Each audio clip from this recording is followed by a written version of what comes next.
Қараменде Суанның бір руы. Тоғарстаннан Мұрат, одан Қараменде.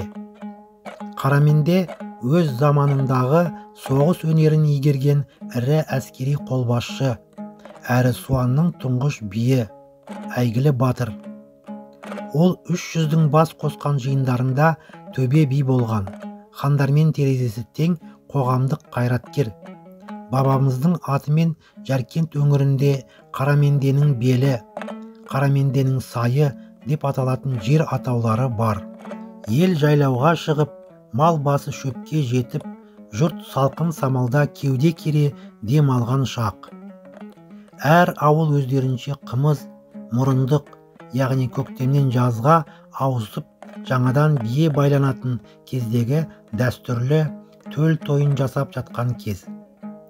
Бұл құба қалмақ заманы, аталған заман екен. Қазақ пен қалмақ бірімен бірі шабысып, малын барымталап, жиі қақтығысып тұрған.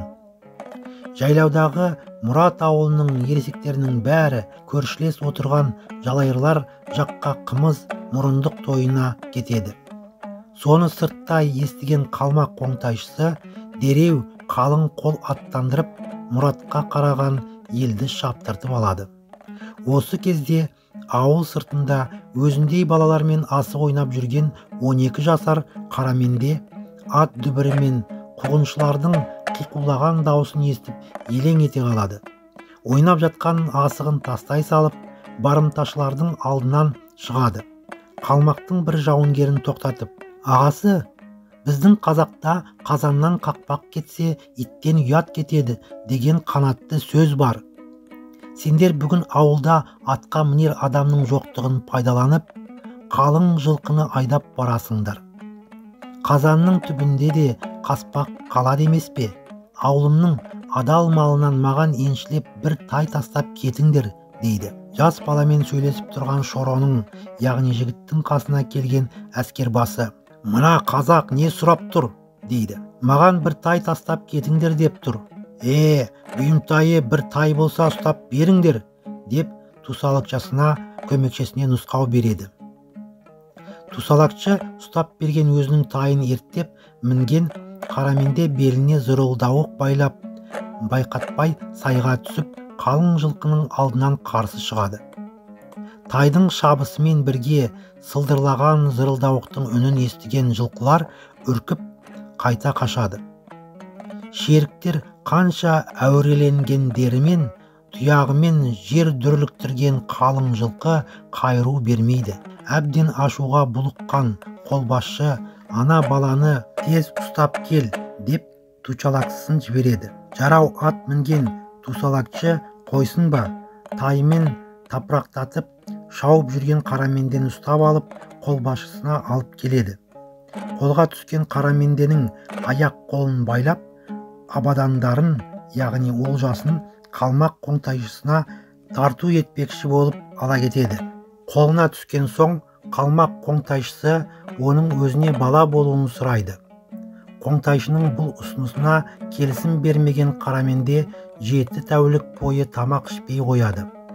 Әбден амалы таусылған хан өз қол астындағы қазақтың бір қариясын шақырып: «Мен қалмақтың ханы, яғни қоңтайшысы болам. Мына Шоро маған бала бол дегеніме неге қарсы тұрады? Міне 7 тәулік болды, нәр татпайды. Аштан өлсе, қазақтың бір баласы өлер. Неге келісім бермейтінін сұраңыз», деп тапсырады.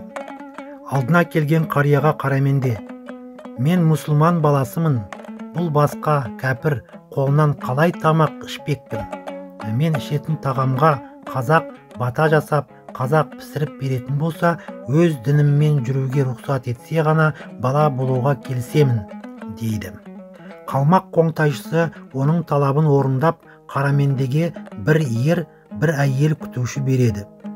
Оның ер тұлғалы өжет екенін байқаған қоңтайшы оны әскери ойындарға баулиды.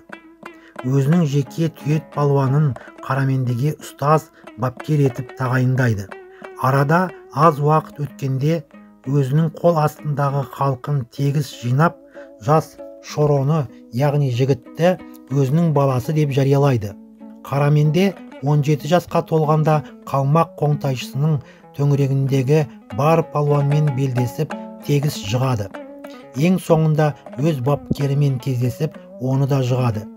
Әскери дайындықтан да шеберлік танытып, елдің аузына ілінеді.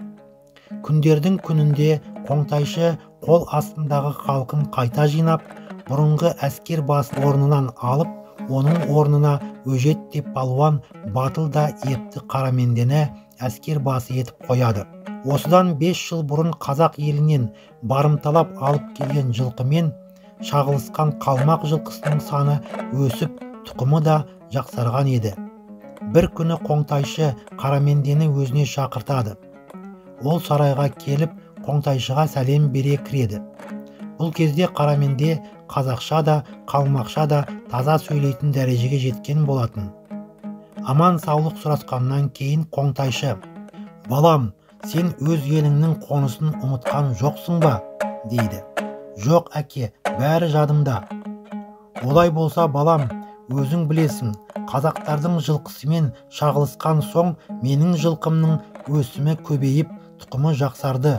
Үнемі бір айғырмен шағылыса берген соң жылқының да тұқымы қожырап кетеді. Сондықтан сен қолыңды бастап қазақтарға барып, солардың жылқысын айдап кел. Олардың тұқымы жақсы». «Құп болады әке, айтқаныңыз орындалады».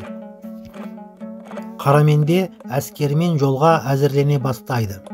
Бұл жағдайдан хабардар болған қазақ елінің қалмақтардың ішінде жүрген жансызы елге астыртын барып, жағдайды тегіс баяндайды. Ондағы ауылдар дүрлігіп, ес таппай кетеді. Өйткені әскер басы Қараменде ауылда жүргенде өжет, айтқаннан қайтпайтын қайсар болатын. Ол онда барған соң қалмақ ханының өкіл баласы болды. Оның тәрбиесін алып өсті. Әскери жаттығулардан өтіп, палуан аталған жігіт. Оның бұл сапары тегін емес. Елді жапырып, еркектерін құл етіп, әйелдерін күң етіп, малымен бірге айдап кетеді деген күдік әркімнің көкейінде тұрған. Халық бірінен бірі кеңес сұрап сабылады да қалады. Осы кезде ауылдың бір ақсақал қариясы тұрып: «Уа жамағат, босқа дүрлікпеңдер, ол да адам баласы ғой, қаны қазақ емес пе? Қалмақтың өкіл баласы болып тәрбиесін алды мекен деп қалмақ болып кетпеген шығар. Қараменде бала кезінде кімдермен ойнап бірге жүретін?» деп жиналған топқа қарайды. Өзінен 2 жас кіші абамен бірге ойнап бірге жүруші еді деп жиналған топ ду ете түседі. «Олай болса, қалмақ әскерінің келер жолындағы елсіз, сусыз мекен далаға күрке тігіп, абаны сонда жатқызыңдар. Аржағы өзі белгілі болады» деп қария көпшіл қауымға басу айтады. Жұртшылық солай істейді. Бұл кезде бір сан, яғни 10 000 адамнан құралған қалмақтың қалың қолы да сырнайлатып, шалқып, жолшыбай кезіккен күрелерді, яғни қыстақтарды тонап, алға қарай келе жатады.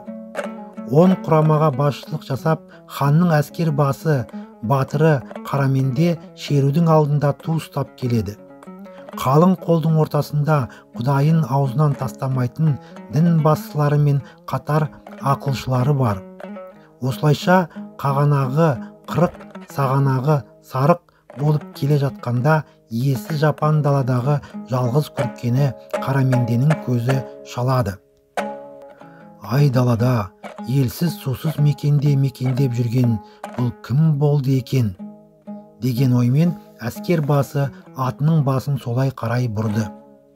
Ол күркеге жақындаған кезде күркенің маңындағы жанып біткен оттың қозынан бір иіс шығады.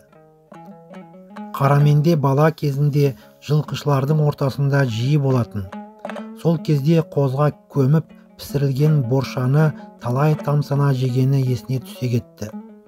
Борша арық жылқының қара кесек етін ұзыншалап тіліп, тұздаған соң шаңыраққа іліп, стап кептіреді. Қайыстай болып қатқан қара қошқыл етті тек қана қозға көміп пісіріп жейді. боршаға басқа малдың еті жарамайтынын Қараменде жақсы білетін. Ең далада жылқының боршасын пісіріп жейтін кім болды екен деп Күркені атымен бір айналып шығады да есікке келіп қолындағы найзасының ұшымен есіктен тік көтеріп Күркені аударып тастайды. Осы кезде Күркенің ішінде жатқан Аба орнынан қарғып тұрып: «Ойбай, бауырым-ау, бармысың? Қайда жүрсің? Қайда кетіп барасың?» деп құшағын жая ұмтылады.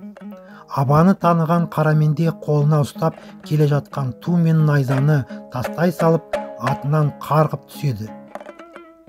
Жасынан тай, құлынша тебісіп өскен бауырын құшағына алады. Қолбасшыларының қолындағы тудың жығылғанын көрген қалмақ шеріктері алғаш не істерлерін білмей абдырып қалады. Естерін жиған кезде келеңдер мен ақылағыштар шеріктер Қарамендеге: «Туды жықтыңыз, енді не істейміз?» дейді.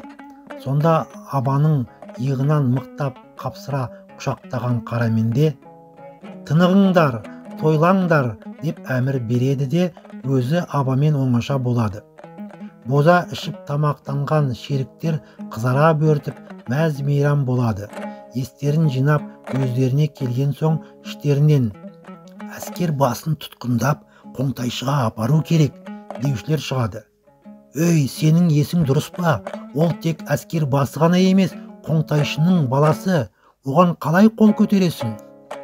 Сөйтіп айтыс-тартыспен жүрген қалмақ шеріктері ақылағышы келеңдерімен келісіп іштерінен Қоңтайшыға жансыз жібереді. Ол барып Қоңтайшыға болған жағдайды тегіс баяндайды. Бірақ кім көрінгеннің Қоңтайшы сайланбайтыны белгілі ғой. Ашуды ақылға жеңдірген Қоңтайшы өзіне хабар айта келген жансызға: «Жарайды, бара бер, Қарамендемен келген соң өзім сөйлесемін» деп оны кері қайтарады.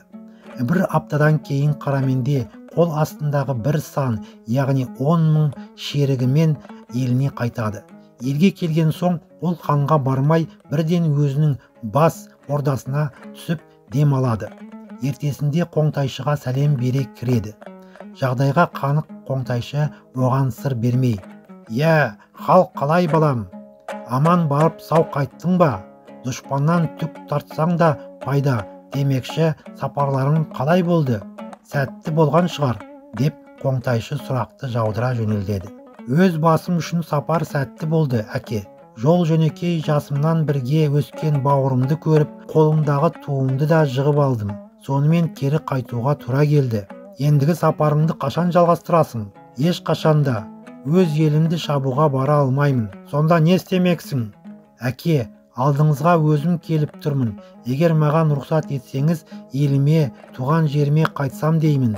Менде екі көз бар. Мен өз қолыммен екі көзімді шұқып алсам, менен сізге жақсылық келер ме еді?» дейді.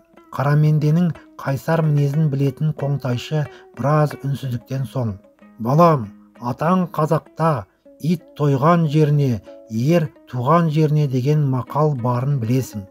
Менде жүрек бар, тілегіңді орындайын. Саған қояр жалғыз тілегім бар. Тек қана сен қазақ пен қалмақ секілді екі елге бірдей ұл екеніңді ұмытпа. Анда-санда келіп менің жағдайымды да ұғып тұр. Мақұл әке, сізді де, туған ата-анамды, елімді де ешқашан естен шығармаймын да, ұмытпаймын. Міндетті түрде сізге келіп сәлем беріп тұрамын» дейді. Қоңтайшы да сөзінде тұрып, Қарамендемен бірге олжаланып келген жылқыларды өсімімен оның алдына салып, асылдан сыйлықтар беріп, албатуларымен, яғни нөкерлерімен еліне қайтарады. Осыдан 5 жыл бұрын қолды болып кеткен жылқыларды өсімімен көптеген асыл заттардан сыйлық алып, еліне, туған жеріне келген Қарамендені ел жұрты құшақ жая қарсы алады. Сөйтіп, өжеттігі мен ерлігі, ел жұртына қайырымдылығы арқасында ол Суан руының алғашқы биі атанады.